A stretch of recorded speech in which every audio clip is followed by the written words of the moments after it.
The night had that sharp electric chill only New York City could produce. Rain streaking down glass, traffic lights reflected in puddles, and jazz floating through the air like smoke. Inside the Gilded Stag, the most exclusive rooftop bar in Manhattan, the world was all gold and laughter. Everyone there was somebody, or trying to be. Everyone except Evan Cole. He sat alone at the far corner of the bar, nursing a glass of water. No tuxedo, no designer watch, no pretense. His jacket was plain grey, worn at the elbows, and his boots still carried the salt of last week's snow. He looked like a man waiting for something, or someone, to go wrong, because that's exactly what he was paid to do. His clients tonight were the Sterling twins, heirs to a billion-dollar tech fortune, Alex and Drew Sterling. Their father, a cold-eyed industrial giant, had called Evan just that morning. They don't listen to security. They think they're invincible. Keep them safe, quietly, whatever it takes. Evan didn't need more details. He'd seen their kind before, spoiled, untouchable, drunk on money and fame. Babysitting wasn't his dream job, but the pay covered rent and his daughter's school fees. That was all that mattered now. At the opposite end of the bar, Alex Sterling was already making a scene. His tie hung loose, his laughter too loud, his drink refilled too often. His twin sister Drew scrolled her phone, aloof and beautiful, every inch the tabloid darling. Evan leaned back, scanning the room the way soldiers never stopped doing, even years after leaving the battlefield. His instincts mapped exits, body language, potential threats. A group of brokers by the window. Safe. 2 waiters whispering by the stairs. Routine. Then the elevator doors opened. 3 men stepped out, leather jackets glistening with rain, boots thudding on the marble floor. They didn't fit the place either, but not in the way Evan didn't. Their movements were too deliberate, their eyes too sharp. The leader, tall and bald with a scar along his jaw, scanned the room and smirked when his gaze landed on the twins. Evan felt it instantly. Trouble. He slid off his stool and moved closer, silent and steady. The man reached Alex first, slapping a heavy hand on his shoulder. Sterling, right? His grin was all teeth. Been looking for you. Alex blinked, drunk but still arrogant. Do I know you? Not yet, the man said, but your old man does. He owes us, big time. Evan stepped forward. That's enough. The thug turned, eyes narrowing. Excuse me? Evan's voice was calm, quiet but edged with authority. Step away. The man laughed, looking him up and down. What are you, his babysitter? Close enough. I said beat it, the man growled, shoving Alex aside and squaring up to Evan. Evan didn't move.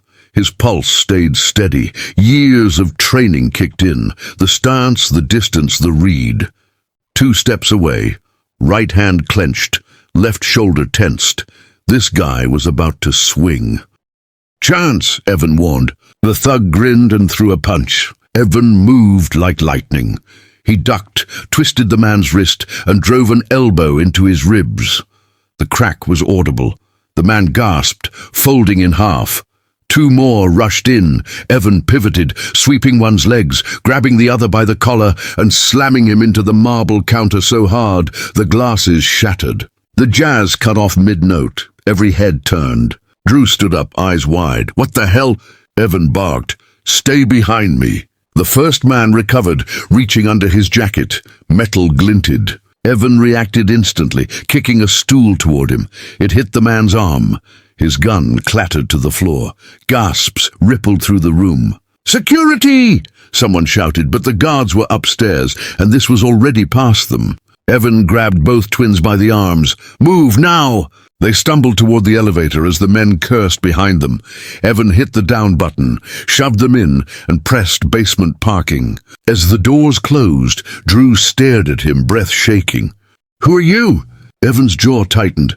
The guy keeping you alive. The elevator hummed down, every second stretching thin.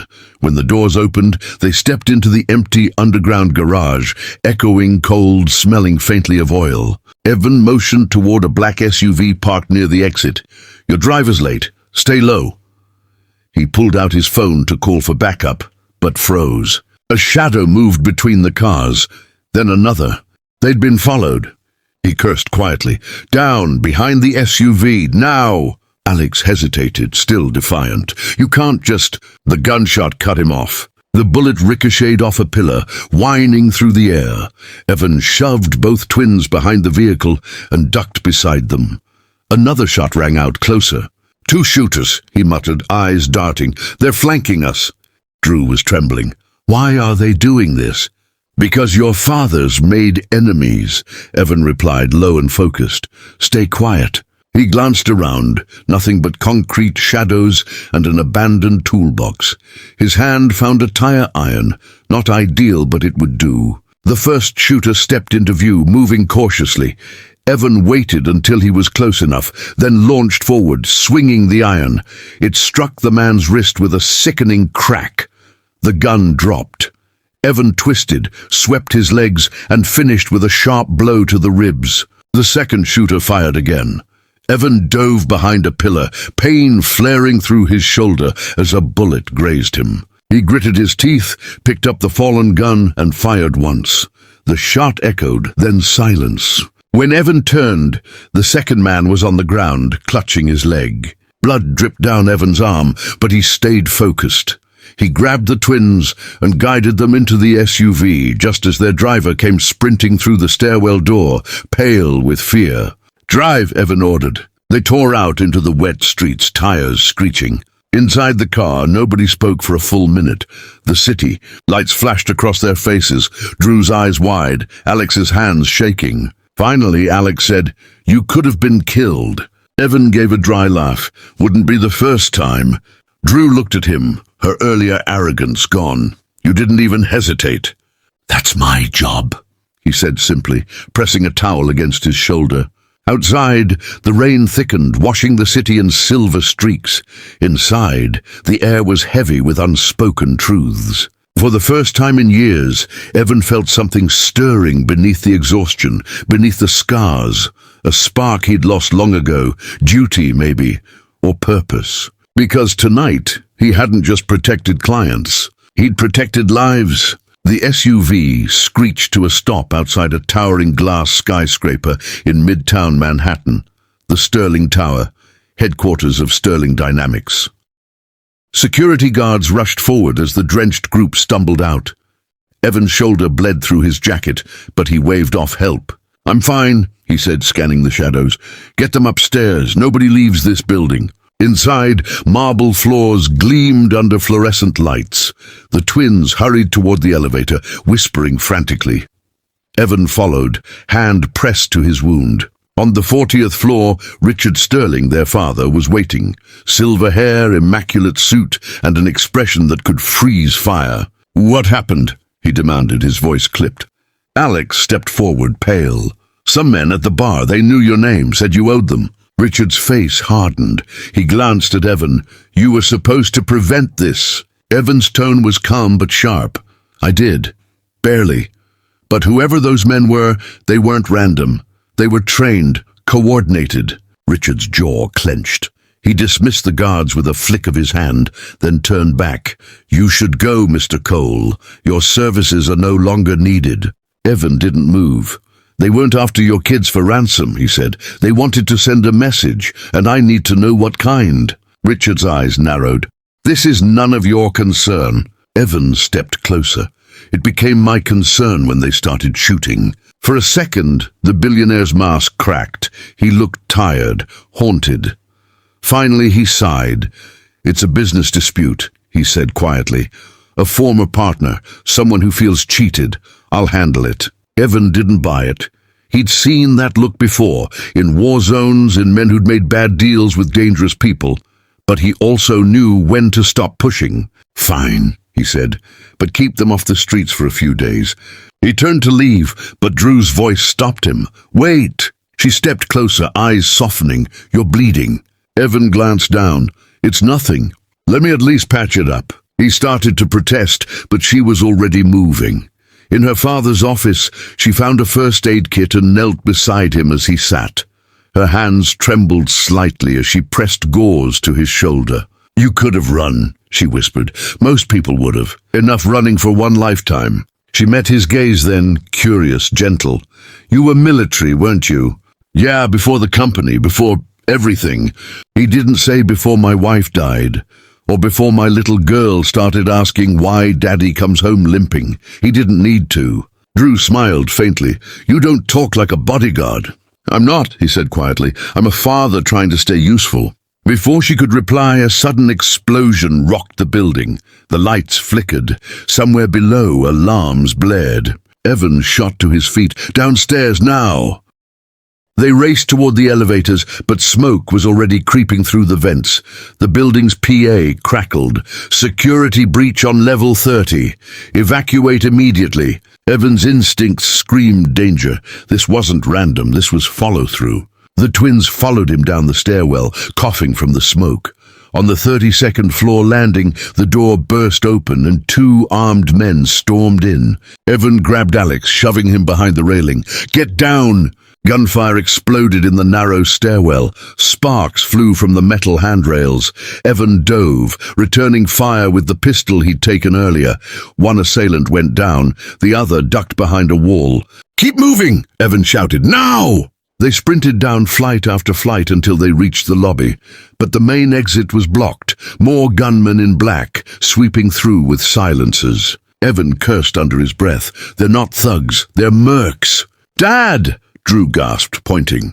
Through the smoke, Richard Sterling appeared, flanked by 2 of his own guards. He was shouting into a phone, pale as ash. Evan grabbed him. We need to get your kids out, now! But Richard's voice broke. You don't understand. They're not here for my money. Then what? Evan demanded. The Billionaire looked haunted. A project we built years ago. A weapons AI system. I tried to shut it down, but the data's still out there. They think my children have the encryption key. Evan froze. And do they? Richard nodded grimly. Yes, they're the backup holders. Evan swore under his breath. Then we're not fighting thieves. We're fighting professionals. The sound of boots echoed closer. Time was running out. Evan pointed toward a maintenance corridor. This way, move! They slipped through the narrow passage, ducking under pipes and weaving through storage crates. The twins stayed close, eyes wide with fear. Behind them, gunfire rattled the metal walls. When they reached the underground parking level, Evan spotted an armored delivery van. He hotwired it in seconds, a skill left over from places he'd rather forget. Everyone in, he ordered. Richard hesitated. You're coming with us? Evan smirked faintly. You couldn't get rid of me if you tried. They roared out of the garage, just as flames burst from the tower's lower floors. Sirens wailed through the city. For 10 long minutes, nobody spoke. The rain had started again, pelting the windshield like gravel. Finally, Drew broke the silence. Where do we go? Evan's eyes stayed on the road. Somewhere they won't follow. They ended up in an old safe house on the edge of Brooklyn, a place Evan had used years ago while working private security overseas. It was sparse but secure. Reinforced doors, blackout curtains, emergency generator. Inside, the twins huddled together while their father sat heavily at the table, guilt written all over his face. Evan stood by the window, checking his weapon. They'll come again, he said. You need to decide whether to run or fight. Richard looked up.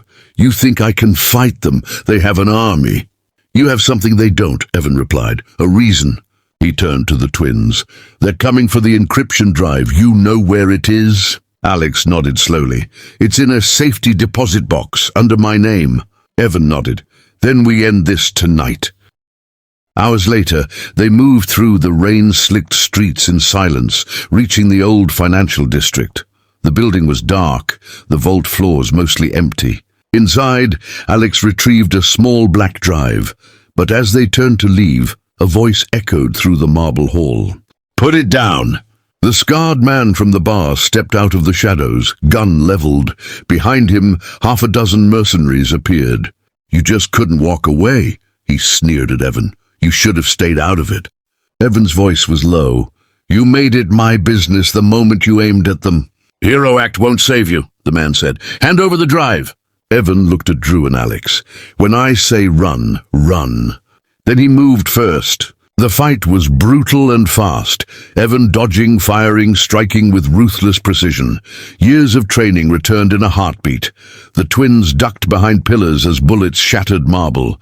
Richard dove for cover, shouting for them to flee. One by one, the mercenaries fell, but the scarred man fired point blank.